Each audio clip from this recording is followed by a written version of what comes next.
The Wolverines teach Florida an age-old lesson. Shut your hole and know your role.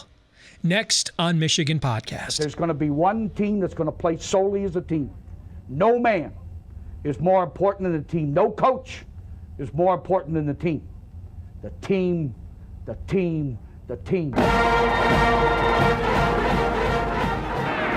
deep for Anthony Clark. Waits for it. It's caught. This is no time for that. In the pocket and a sack. Tim Jamison. Brady gets terrific. Throws it and a touchdown. Knight again. Schultz just before Brazil got him. And a leaping interception by Woodson. Harbaugh back to throw over the middle. Caught by Collier at the 5 on his feet. Touchdown, Michigan. On its way. It's good. He's 5'7", 179 pounds, a junior at Michigan. But Jamie Morris hacks a wallop, and he delivers for Bo Schembechler. And here's your first play. Pressure coming. Second. It is Glenn Steele, number 81, who fought his way through the traffic. Option. And Robinson calls his own number, and he's going to score. Oh, an easy touchdown for Robinson and Michigan.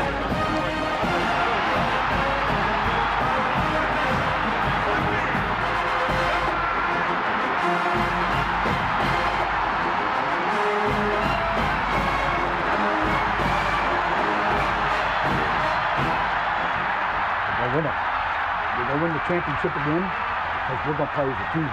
And when we play as a team, and the old season is over, you and I know it's going to be Michigan again. Michigan.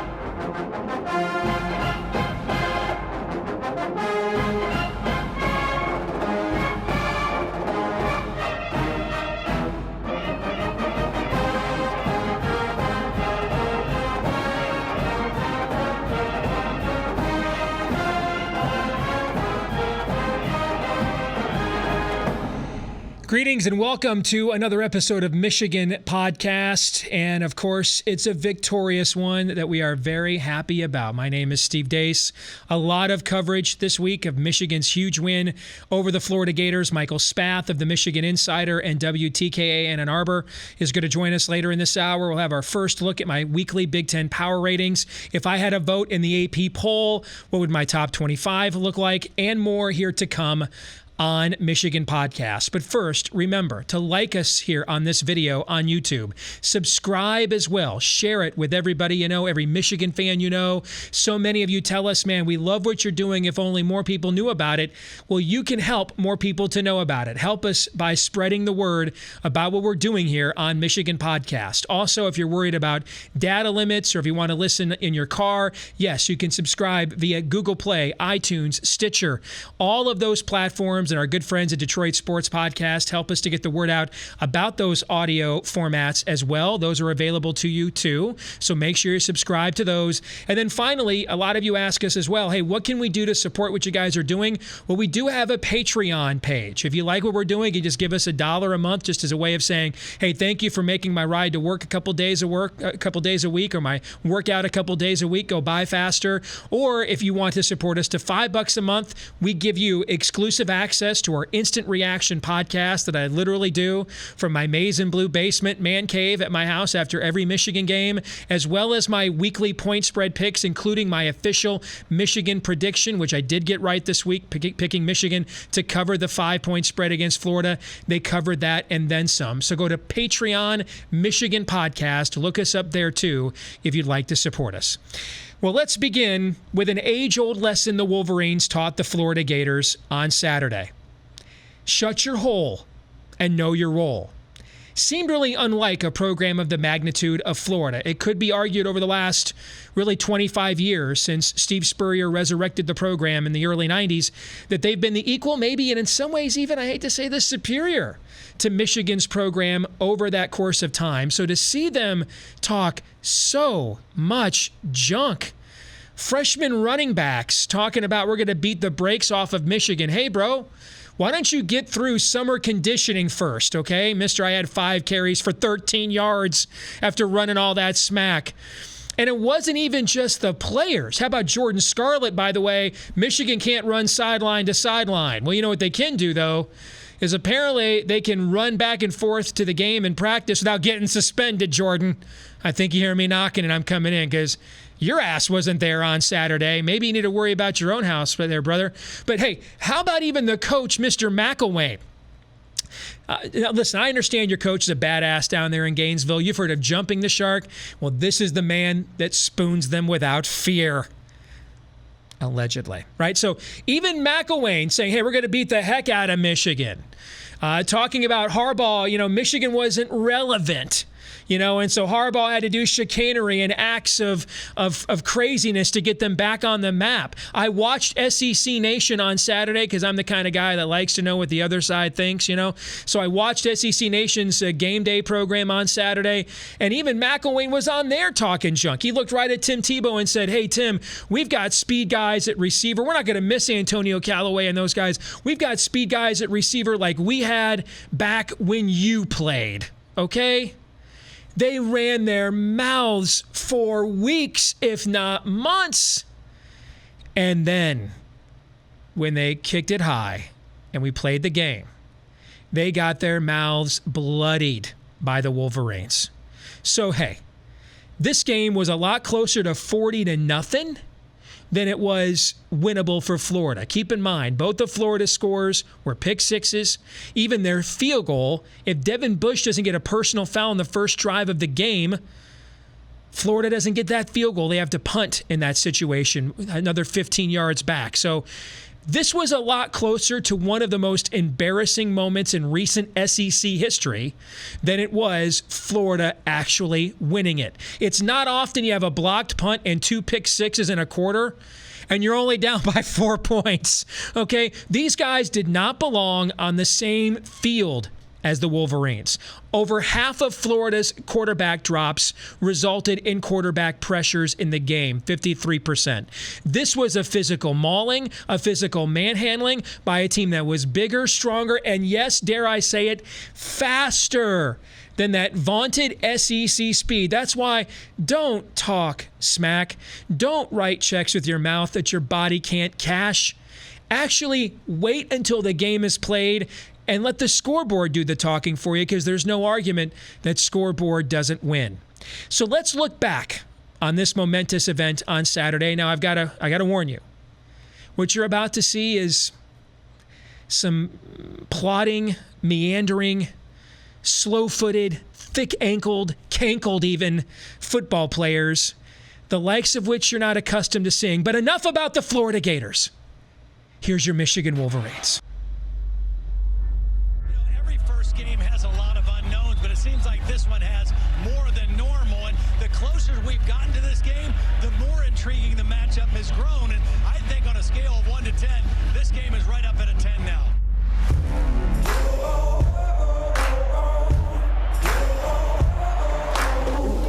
Play as hard as you can, as fast as you can, as long as you can. Win on 3, 1, 2, 3.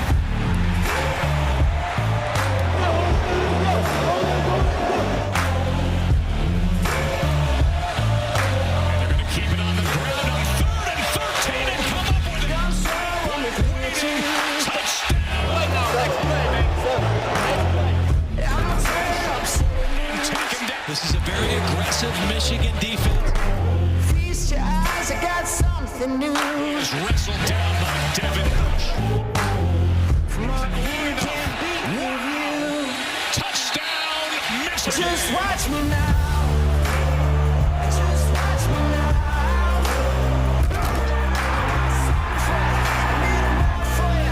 You won't believe your eyes. Just watch me now.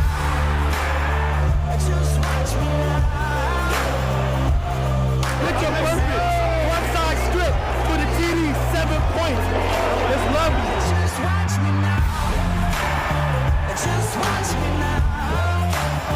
Just watch me now.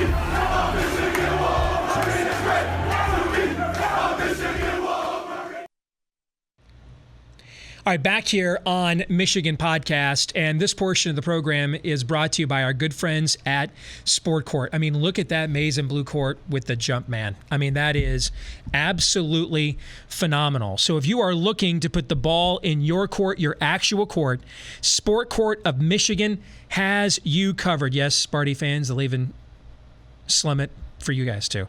From basketball to tennis to batting cages to hoops, if you need anything athletic in your backyard, give them a call, based out of Michigan and ready to install your court sooner than you expect. Now, if you're in the Southeast Michigan area or in Ann Arbor, Tim Barnes will personally walk you through the process of having your dreams of a professional court in your backyard. Visit sportcourtmi.com, sportcourtmi.com. Now, if you're outside of Southeast Michigan and you need a hoop for your driveway or yard, they've got you covered as well. Go to monsterhoops.com, anywhere in the country, monsterhoops.com, and they will ship it right to your door. Mention the Michigan Podcast, and you can save $100 at monsterhoop.com.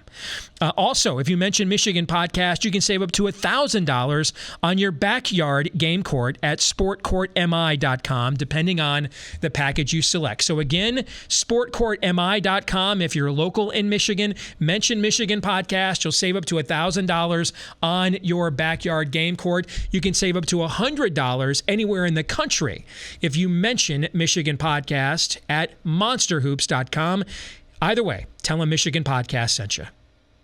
Joined now on Michigan Podcast by Michael Spath from WTKA in Ann Arbor and the Michigan Insider. And Michael, obviously these conversations are a lot more fun after an effort like we saw on Saturday. How are you?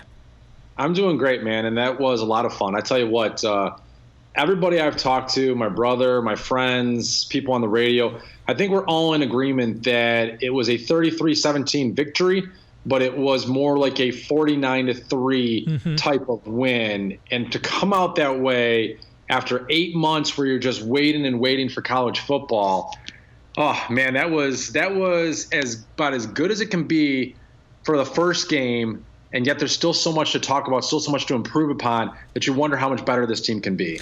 You know, you're right about that. In fact, you know, people keep pointing out the 2 pick sixes, but they forget without Devin Bush's personal foul on that first drive, they're not in field goal range. I mean, this was a lot closer to a 40-0, not even counting the points Michigan left on the field and the touchdown the refs erroneously took away.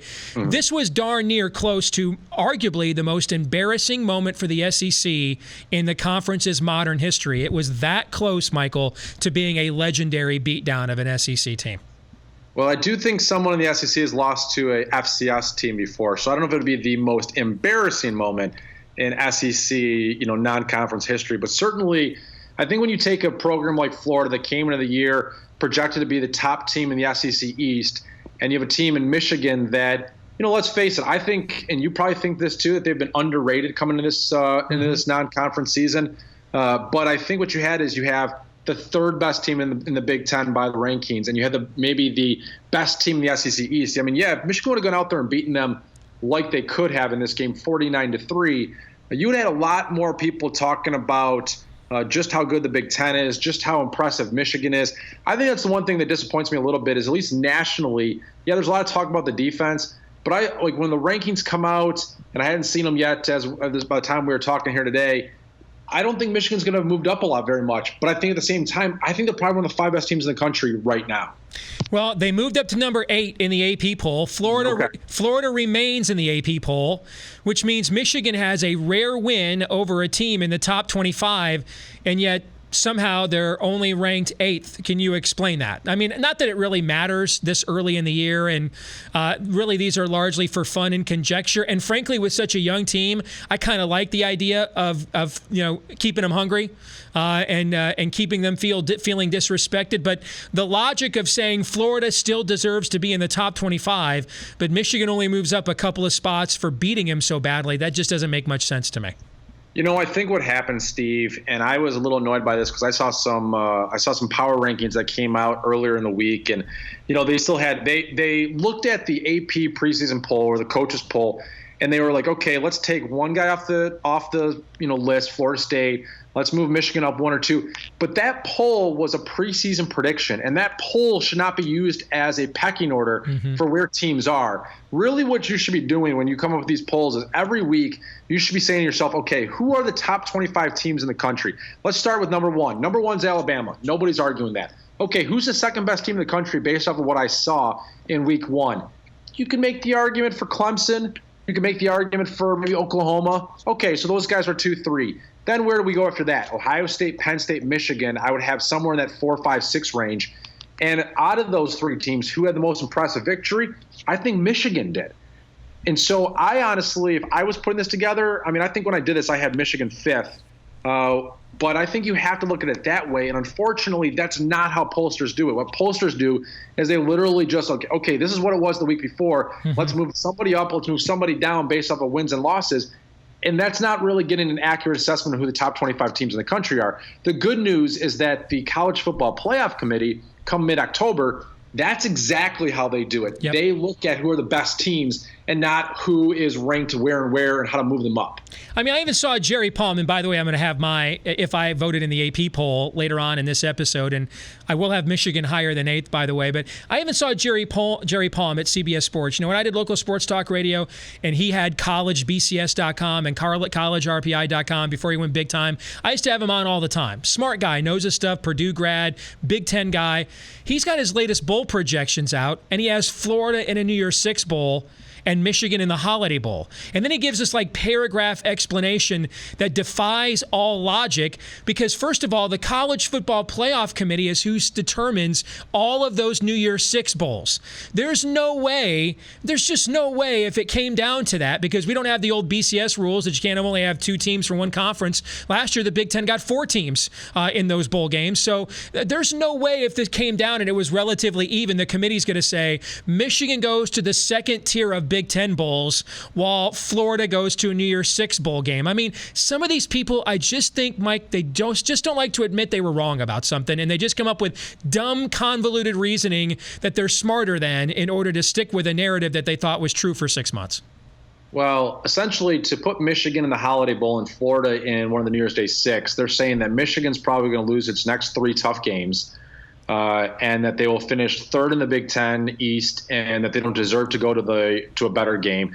And I guess they're predicting Florida to go 10-1 the rest of the year and play in the SEC championship game. And I mean, from what I can tell, and I think this is the disappointing part for me as a person that covers Michigan, as a bit of a Michigan fan, is I don't think Florida is going to end up having a very good season. And I think what's going to end up happening down the road is you're going to have people discounting the Michigan win because they're going to say, well, Florida's an 8-4 team or Florida's a 7-5 team. But when they start the season, they're not an 8-4 team. They start the season, they're playing with confidence. They're playing with some swagger. They've got some hype. They've got some excitement. And so I don't think you can take Michigan's victory away from them beating Florida. But yeah, that's to have Jerry Palm say that, and I agree with you. He's a smart guy. It's going to be, if you're Jim Harbaugh, you've got to go out to your team and you say, look, you've got to every single week. You need to earn it. You need to make them take notice of you. And if you keep winning football games, if you go up to State College in mid-October and you beat Penn State, and you go to Wisconsin and you beat Wisconsin, and you know what? You come home and you beat Ohio State, then no one's going to take anything away from you. And that's really what it has to come down to, because this Michigan team's not getting the benefit of the doubt. They're not Ohio State territory yet. They're not Alabama territory yet. They're not Clemson territory yet. And so they got to go out there and get it every single weekend. And the good thing is that nobody knows that better than Jim Harbaugh. Michael Spath from WTKA Ann Arbor and the Michigan Insider is our guest on this week's episode of Michigan Podcast. 2 stats that came out of this weekend I want to get your reaction to, Michael. I'll start with number 1. Michigan now is the 5th team since 2005 to hold the Florida Gators to less than 10 first downs in a game. The 4 previous teams that did it all made it to the national championship game. Your thoughts on that trend? Well, are all 4 of those teams Alabama? Florida State might have been one of those teams. Yeah, Florida State and Alabama, I think, were the 4 teams that previously did that. Yeah, I mean, Alabama did it probably to them twice in the SEC championship games the past 2 years. That's a eye-opening stat. I don't know that it has I don't know that it portends to Michigan's going to go to the national championship game because they shut down this Florida team. Just because there's so many things, there's so many stats you can look at in college football without jumping to that particular conclusion. Certainly it bodes well for this Michigan team. And what it bodes really well for is what we saw out of Michigan on Saturday was exceptional defensive play, extremely fast to the football. So many guys, whether it's Rashawn Gary or Maurice Hurst, Chase Winovich, Devin Bush, Khaleke Hudson, Tyreek. I mean, we can just keep on going down and down the list that made big plays in this game on Saturday. And I think everybody, as much excitement as there was in the offseason, I think everybody had a little bit of, okay, what is this defense really going to be? Mm-hmm. How good are they really going to be? And that question was pretty much answered in the first game. And so now you're looking at, all right, if this defense can play like this consistently, what it's going to come down to is those 3 big games, plus maybe, Indiana on the road, who's shown you a little bit in the first week. Maryland just lost their starting quarterback, but they could be a tough out later in the year. But the defense should probably put Michigan in position to win every game the rest of the way. And then it comes down to what the offense can do. But I like the stats, Steve. I love stats. I don't know necessarily that means that Michigan's going to play the national championship because they did what 4 other teams did. You're going to love this stat. In the history of the SEC and the Big Ten, Saturday was the first time that in a non-conference matchup where they're both ranked, a Big Ten team actually beat an SEC team. That stat is from the BTN last year. I didn't think it was right because I remember Wisconsin beating LSU last year when they were 5th in the country. I went back and looked it up. Wisconsin was not ranked in the preseason AP poll last year. So there's been... And this doesn't include bowl games? This is just non-conference regular season games. Now, there's only been 8 of these because I think Alabama and Penn State played a home-and-home a few years ago after Penn State joined the Big Ten. Alabama and Penn State used to play a lot when we were kids, when Penn State was independent. But the SEC schools won't play us home and home, right? So there's only been 8 of these non-conference matchups ever where they're both where both the SEC and Big Ten team are both ranked, and this is the first time that a Big Ten team won one of those games. Your reaction to that? I love that. I mean, I got to be honest. I mean, the fact that Michigan is 4-0 against Florida. I mean, this was the team of the 1990s, right? This is one of the best programs.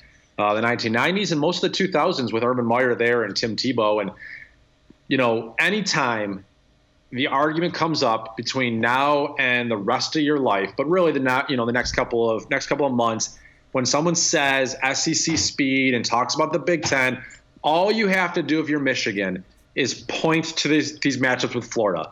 Because starting in that 2002 season in the bowl game, every single time Michigan's played them, they've played them in a neutral site, and Florida was supposed to be the better team, and Michigan went out there and beat them and beat them and beat them. Spanked them the last 2 times. Michigan is 16-10 all time against the SEC. They've beaten Auburn. They've beaten Alabama. They've beaten Ole Miss. They've beaten Georgia. They've beaten everybody that is supposedly the best of the best in the SEC. So I absolutely love that stat, and I'll be certain to use that going forward, Steve. I appreciate you giving me that one. You don't even have to give me credit for that. I stole it from the Big Ten Network, so there you go.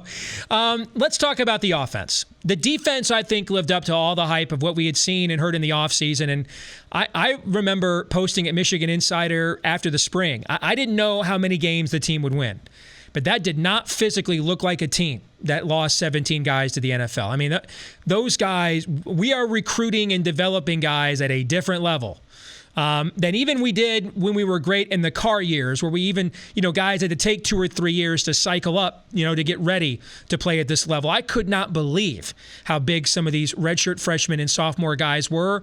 And you saw this on Saturday, and they had the movement to go along with it. But it's not all wine and roses coming out of this game. Offensively, the overall stat line looks good. Well over 400 yards, 200 yards when you count the O'Corn pass to Black. We had 200 yards passing and rushing. So that's kind of your NFL style of offense, your goal. If you can do that at the collegiate level, that's what you're looking for. They did accomplish that. They averaged nearly 5 yards a rush. Even at the end of the first half, when they were kind of teetering there in the second quarter, deep in their own territory, they were able to run the clock out so they'd have to put put a punt unit that had just had a punt blocked back on the field. So some things there that you like. Ty Isaac got over 100 yards. But then there's the play of Wilton Speight. I know yesterday you spent some time on Sunday, actually, charting all of his throws. And I listened to some of your analysis this morning and the previous morning on WTKA.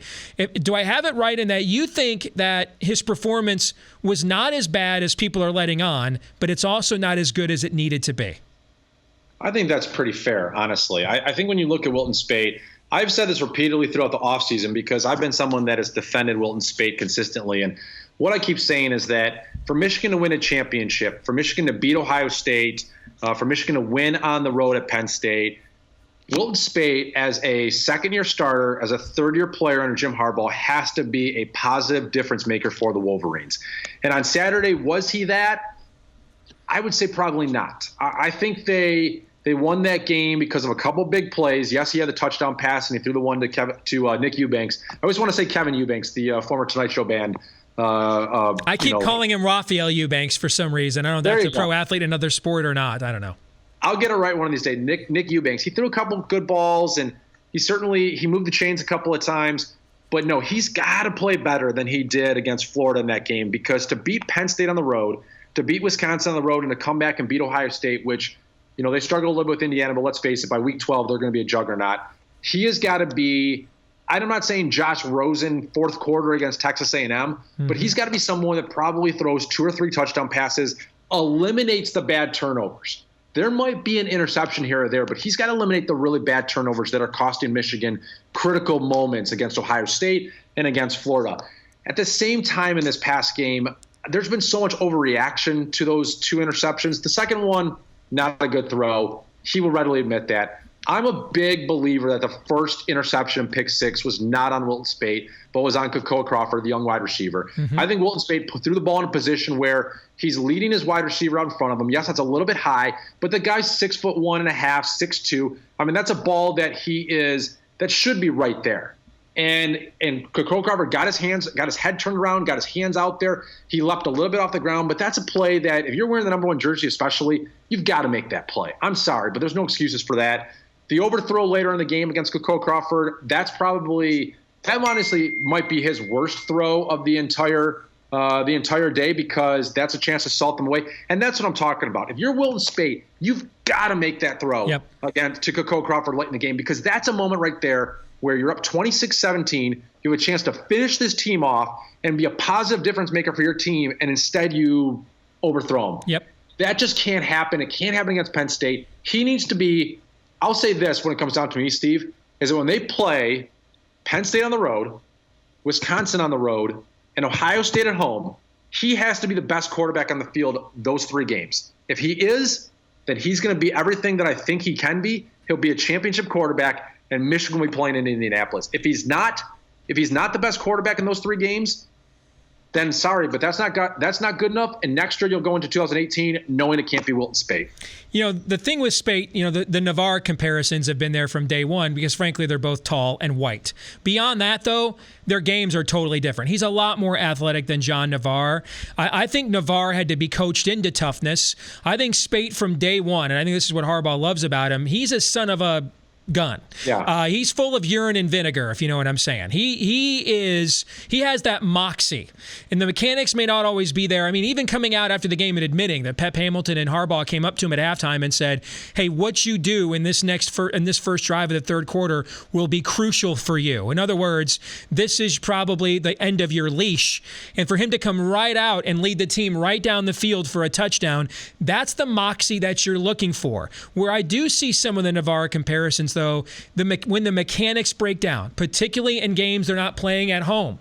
I used to joke back in the day when we put on the white jerseys, John Navarre would become John Bizarre. I mean, the accuracy would drop by 10 points just by the sheer putting on of a white uniform, it seemed. And that's where I think the next threshold for him is that consistency level. And I think that's why you do see fans kind of treat him the way they did John Navarre pretty much until he won that 100th game against Ohio State his senior year, Michael. I think there's a couple of things that I want to say, and one of them I thought was great from Jim Harbaugh at his Monday coaches show at the Pizza House. And one of the things that he said is that Wilton Speight is so aware, even though he's done a good job locking himself down, he doesn't read a lot of social media, but he's so aware that Michigan football fans especially, and some pundits and some critics and some media types are really hard on him. And so he thinks that in every single throw that he makes, he's got to hit the big one. And when you have that type of mindset, you can be too amped up. Mm-hmm. You can be trying to thread too many tight windows.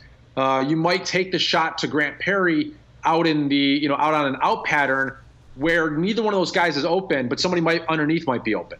So he's got to, and that's a big thing for me with Wilton Speight, is that when you're in your third year with Harbaugh, you're in your second year as a starter, that's the big change you got to make, is that you got to settle down, because you're a leader and then everybody follows, and you've got to start making the smart play and not the sexy play and not the home run all the time. The one thing I would say is his team truly believes in this guy. You can see that. Yeah. And so when you're talking about, is there a short leash? What do you do if he struggles a little bit more? I don't know what the answer is because of two things. One, John O'Korn went in there for 2 series on Saturday against Florida, and this was his opportunity. And his first go around, they ran the ball 3 times. I don't know if it was a broken play or what happened on the third play, but it didn't look very good. He goes in there the second series. He has a nice pass to Tariq Black down the sideline, but then he kind of goes in that shell that we saw against Indiana last year where he panics in the pocket. Mm-hmm. He had guys open. He just kind of ran right into the sack. And so clearly he is pretty far behind, I would say, Wilton Speight in terms of his pocket presence, as you mentioned, Steve, and his ability to navigate the pocket and understand where he needs to go with the ball. So I think John O'Korn is further down at number 2 than to make it a really close battle. Brandon Peters is not ready to be the guy, everything we've heard. And his team rallies around Wilton Speight. So this is something that I've been saying on the radio for the past couple of days this week, is that if you are a Wilton Speight hater, I got bad news for you, because he ain't going anywhere. And if it's almost like time to just listen. You want to be critical, you want to be upset, I get it. But at least like publicly, at least like when you go to the games, you should have this kid's back, because he is your quarterback, and he's your quarterback not only for week 2, but I certainly think that he's going to be your quarterback all year long unless he gets injured. 2 more questions from Michael Spath from Michigan Insider, WTKA Ann Arbor. Here's my biggest complaint. And I say this, I love Jimmy. He was my favorite player as a kid. When they used to give us the NCAA football game, whenever I used to create myself, I always gave myself number 4. But I love my wife even more than I love Jimmy, and I don't agree with her all the time either, Michael. Okay, so here's my lament. The rut we get into, and I think we saw this last year in games we lost especially, this run-pass routine, running on first down over and over and over again. I bet if we went back and charted Florida's linebackers, how close they kept approaching the line of scrimmage, knowing a run was coming on first down. In the third quarter to open up the game, when we need to swing the momentum back, we get the first possession of the second half. If you go look at that drive, the very first down was a play-action pass. Then the first down we got ensuing that one was another play action pass. You back their linebackers even another half a yard or so off the line of scrimmage. That opens up more running lanes, and and other than the Grant Perry pass, we ran the ball down their throat that opening drive, scored a touchdown.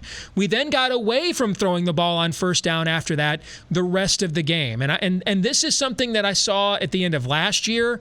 We've got to get out of this run on first down rut. And I think that we just aren't quite yet physical enough at the line of scrimmage. Plus, the way college teams play defense nowadays anyway, most defensive schemes are to sell out against the run on early downs. That's my one challenge to our head coach. Do you think that's a viable complaint or not?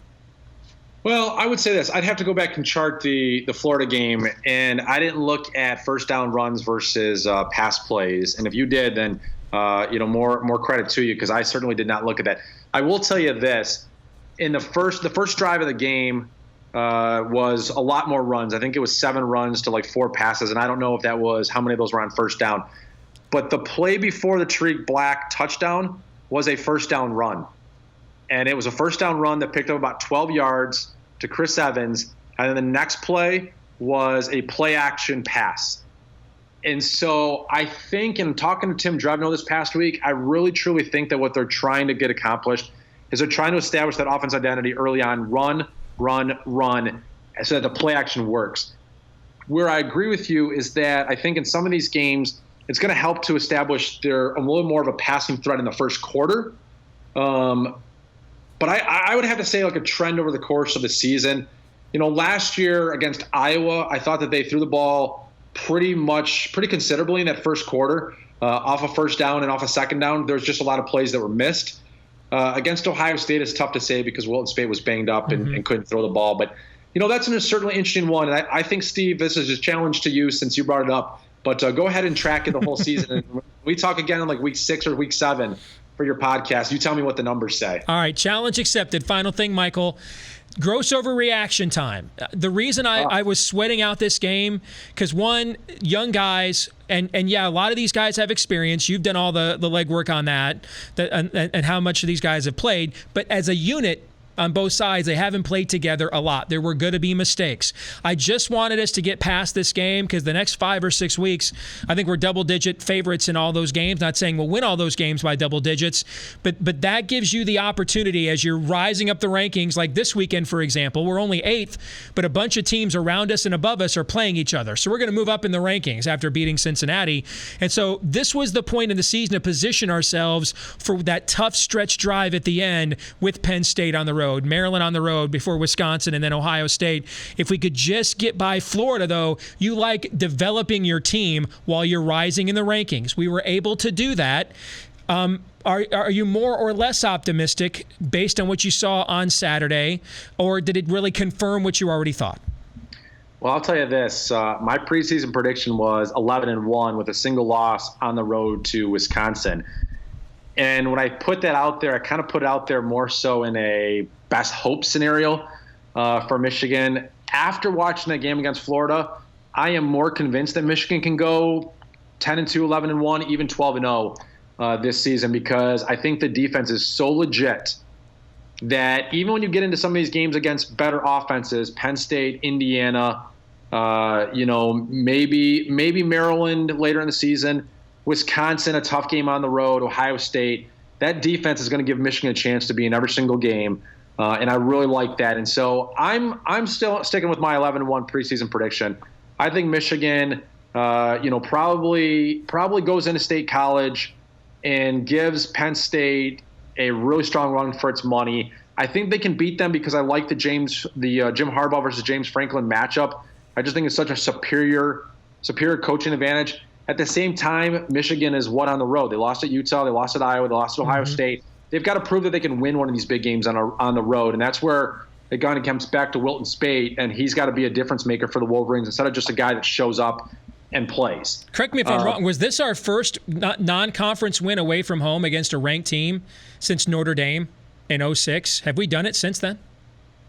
Well, it certainly didn't happen against Alabama. Yeah. I think it's been since we mauled number 2 Notre Dame back in 2006. I couldn't think of another one.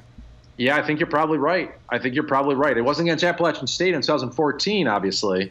So, no, I think that's probably the truth. And so they've got a lot to prove on the road, but I really like this team after what I saw. And I agree with you that you look at Cincinnati this week, Air Force, then you play Purdue, who showed up against Louisville, but it's going to be a tougher game against Michigan's defense, and Louisville doesn't really play defense. Then you've got Michigan State after the bye. You've got Indiana on the road. I mean, you should be 6-0, and you should be 6-0 with a relative ease, developing all these young guys as you go up to play State College. And the thing that I like about that State College game is at this point is they're going to play now. They're going to play Purdue, and they're going to play Indiana. And while they're not terribly tough places to play, they are going to be 2 road games before they play that big one at Penn State. I think they should have a lot of road confidence if they win those 2 games like we expect them to do. This season sets up really well for Michigan. It really does. The hardest stretch, I got to say, that hard stretch, though, is now you look at Maryland, at Wisconsin, and then home against Ohio State, and suddenly you're going like, whoa, that could be really difficult for Michigan to get up for 3 straight games like that. Yeah, it reminds you of 97 where they paid. There was a game with Minnesota in there, but the close was at Penn State, at Wisconsin, and Ohio State at home was 3 of the last 4 games. Kind of reminds you of that a little bit. Michael Spath from WTKA in Ann Arbor. His show is a must-listen if you're a Michigan junkie. You can also read him over at Michigan Insider. Great stuff, Michael. Thanks for being with us, man. I appreciate it. Absolutely. Anytime, Steve. All right, when we come back, my first weekly Big Ten Power Ratings. Also, if I had a vote in the AP poll, here's how I'd rank them next. right, back here on Michigan Podcast. So with week 1 now fully in the books, let's take a look at how I would stack up the teams in the Big Ten from the bottom to the top. I'm going to give a little love to Illinois, Rutgers, and Purdue in week 1 because I'm not sure I'm going to be able to do it all that often the rest of the way, okay? So let's start with number 14. I love me some PJ Fleck, but that opener against brutal Buffalo was blah. Okay, I mean, Buffalo was 2-10 last year, man. You know, and Rodney Smith, 23 carries for 76 yards. I mean, that's as inspirational a figure as PJ Fleck is non-inspirational as that opening game was. So Minnesota is at the rear. Illinois found a way to come back and beat Ball State for what's going to be a rare win for them this fall. I've got Rutgers at number 12. They held top 10 Washington to less than 100 yards rushing in a scrappy effort. So that's something for Rutgers. And I thought they'd look more competent with Jerry Kill as the offensive coordinator, and they did. At number 11, I've got Purdue. They found a pesky way to hang around. Now, I know people are making, hey, it was close. Guys, they gave up 600 yards of offense. I mean, they got dominated in the game. I mean, Louisville was inventing ways to shoot itself in the foot. I mean, Bobby Petrino's got to find another mistress after that matchup. I mean, that was a brutal opener for Louisville. If they were playing a more equal opponent, they would have lost that game. So Louisville went up and down the field against Purdue in that game, just kept shooting themselves in the foot, but I'll give Purdue some love for finding a way to be pesky and to hang around. Indiana, I have at 10th. They found a potent passing game, but that running game and defense going to need some work. And now Nick Westbrook, last year's leading receiver, he's gone for the year, which means Simi Cobb he better learn what double team means because he's going to see that a lot the rest of the way. Nebraska, I've got at number 9. They got a scare against underrated Arkansas State, one of the better teams in the Sun Belt, but they also got the win. Offensively, they look like what a Mike Riley team's supposed to look like, but Bobby Diaco and that defense in week 1. Yeah, you might have been raising a black flag more than wearing the black shirts. Better play better defense than that next week in Autzen Stadium. By the way, early line on that game has Oregon, which was 5-7 last year. Vegas has Oregon a 14-point favorite over Nebraska in that game. That's a yo. All right, next in our Big Ten Power Ratings, I've got Northwestern number 8.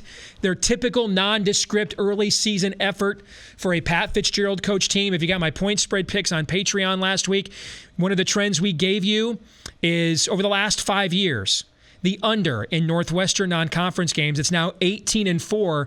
That's a 75% trend. So that's just what Northwestern does. They don't blow teams away in the non-conference season, and they get better as the season goes on. All right, the next tier of teams. At number 7, I've got Sparty. The box score looked the way it did with D'Antonio's good Sparty teams. They had 200 yards rushing, 200 yards passing. Brian Lewerke played very well.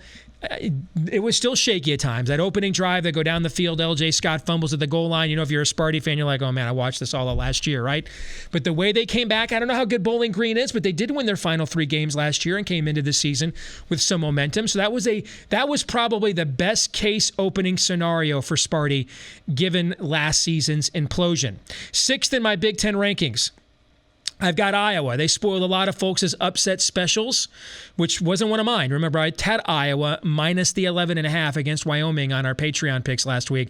They had a dominant defensive performance, but I know a lot of people are jumping on Josh Allen. Oh, he's not that good. I mean, and let's face it, most of you doing so didn't watch a single damn Wyoming game last year, so let's keep it real, yo. Here's what happened. Wyoming had to start 2 true freshmen in the offensive line. They had maybe the best running back in the Mountain West Conference last year in Brian Hill. He's gone to the NFL. They also lost their 2 top receivers. I mean, Josh Allen's going in there with one arm behind his back against what is perennially one of the best to better defenses in the Big Ten. And didn't we see that? I think we saw enough of the Iowa defense last year in Iowa City when a safety beat us. Okay, so give Josh Allen a little bit of the benefit of the doubt. He was totally hamstrung given what he had to go into that situation with an offense that's largely rebuilding. Number 5, I have Wisconsin, dominated as expected after a slow start against an underwhelming Utah State team. I'm going to put Maryland at number 4.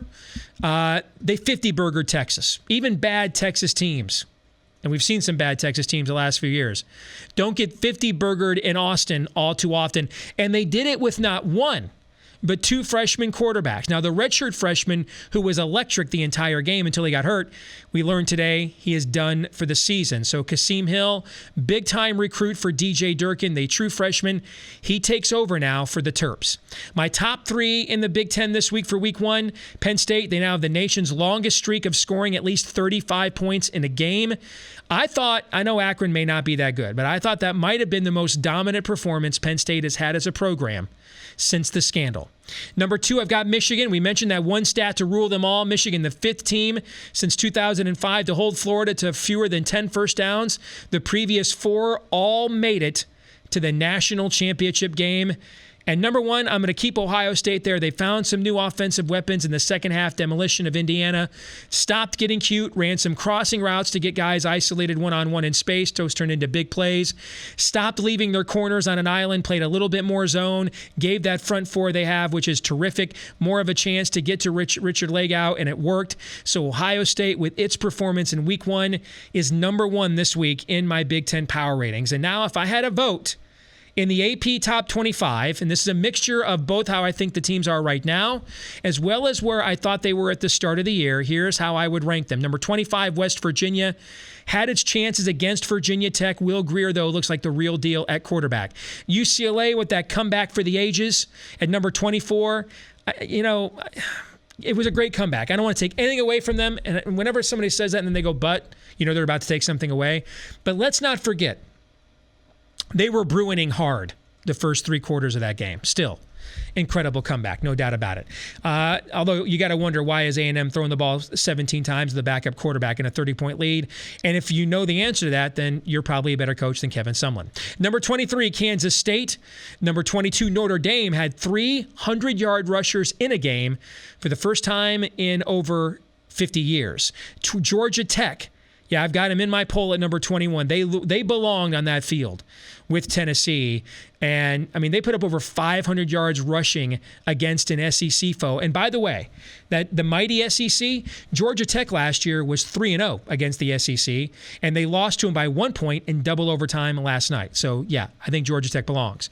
Number 20 in my poll, as we look at the next 5 teams, if I had a vote in the top 25, I've got Colorado with a sneaky good win in a neutral site against Colorado State, and a big revenge spot for the Rams. And plus, the Rams had the advantage with the week to play. Didn't matter. Colorado wins that game. That was one of the games I actually got wrong in my Patreon picks this week. South Carolina with a huge win against an NC State team. A lot of people, myself included, were pumping up in the offseason as a team to watch. Jake Bentley, though, was a man against that Wolfpack defense. Stanford at number 18, very impressive against Rice. But it's Rice. We'll find out a little bit more when they play USC this week. Tennessee coming off the big win that probably saved Butch Jones' job for now against Georgia Tech. And Wisconsin at number 16. As we look at the next 5 teams, if I had a vote in the AP poll, Oklahoma at 15. Here's my problem. They didn't have a running back average more than 4 yards a carry against UTEP, man. Okay? They lost their best DB, Jordan Parker, done for the year. You're just not going to throw the ball like that all over the yard against Ohio State's front 4. You're just not. They got to have a running game there. Number 14, if I had a vote this week in the AP poll, I've got Maryland. Give them some love after that huge win in Austin. Washington at 13, USC at 12, Florida State I dropped to 11. Not because I didn't think they physically didn't belong against Alabama. They showed that they did. But I think the DeAndre Francois injury for the year is a huge loss for Florida State. Now into the top 10, I've got Clemson at number 10. We'll learn more about them against number 9, Auburn, this week. The Battle of the Tigers. That's going to be a fun one in Death Valley. Georgia at number 8. Who needs Jacob Eason? Jake Fromm came in there, the prized freshman, and lit it up against Appalachian State. He gets a chance to prove himself now on the road in South Bend on Saturday night. Virginia Tech at number 7. Fred Jackson's kid, our former running backs coach, offensive coordinator, Josh Jackson, makes his debut as a redshirt freshman, has 100 yards rushing and 200 yards passing in his first game. Is that good? I think that's a good way to start your collegiate career. So props to the Hokies. They still play defense there as well. Oklahoma State was just a machine against a Tulsa team that was pretty good last year and has a lot of those guys back. And now we go to the top 5. I've got LSU at number 5. BYU did not get across midfield, guys. They didn't get across midfield. Oh, and Matt Canada, the new offensive coordinator. Danny Etling, 14 for 17. Throwing the football. Maybe that turned out to be a good hire for LSU, worth the money. So based off that dominant performance, I've got them number 5 this week. Penn State, I have number 4. Michigan, I have number 3 because of the dominance we've already talked about already in the show. And I've got Alabama and Ohio State, 1 versus 2. Now, if you want to tell me Ohio State, Michigan, and Penn State, you want to switch that order around a little bit, I'm okay with that. But to me, those are, coming out of week 1, clearly the 4 most impressive teams. Still want to see more from Clemson with the new quarterback against a top opponent. Same for Auburn, a team I was very high on in the offseason as well.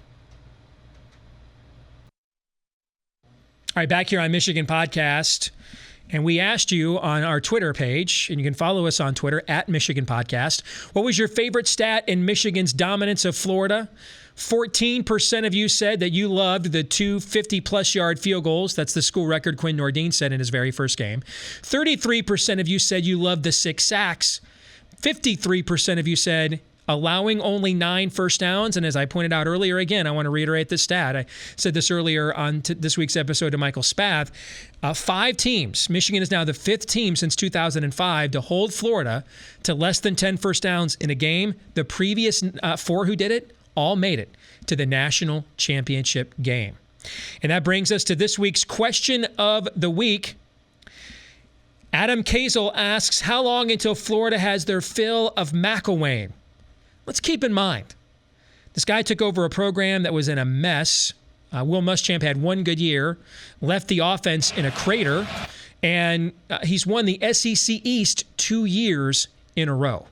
All right, he's the first coach in SEC history to win a division title his first 2 years at a school. So while Saturday was not a good display, you also wonder with all those suspensions where this program's leadership and chemistry was at. What were those guys doing all offseason when they were throwing chum in the water for the Wolverines to motivate them? Yeah, clearly they weren't getting together on the same page themselves and motivating themselves. So while this was about as dreadful of a start to this season as Florida fans could have hoped for, this guy's performance his first 2 years is also probably better than they could have hoped for. But at some point, he's got to find himself a quarterback and develop that guy. And if I were a Florida fan, that's the thing I'd be the most disturbed by, is they just didn't seem to have a plan at quarterback, confidence in Felipe Franks. If I were the Gators, I'd just say squash that game. Our season starts all over again on Saturday. We're going to our original plan. Felipe Franks is our quarterback. We'll throw in some red zone packages for Malik Zaire and just start to develop that guy. But hey, aren't you glad we're not them? I am. We used to have problems like that. We don't anymore. All right, that is going to do it for this week's episode of Michigan Podcast. Don't forget, support us via Patreon. Get exclusive access to my weekly picks as well as our instant reaction audio podcast that we record after every Michigan game this year. Want to thank our friends at Detroit Sports Podcast for helping us to get the word out about what we're doing here. You can also subscribe on iTunes, Google Play, Stitcher, right here on YouTube as well. Follow us on Twitter at Michigan Podcast. We'll see you again next week.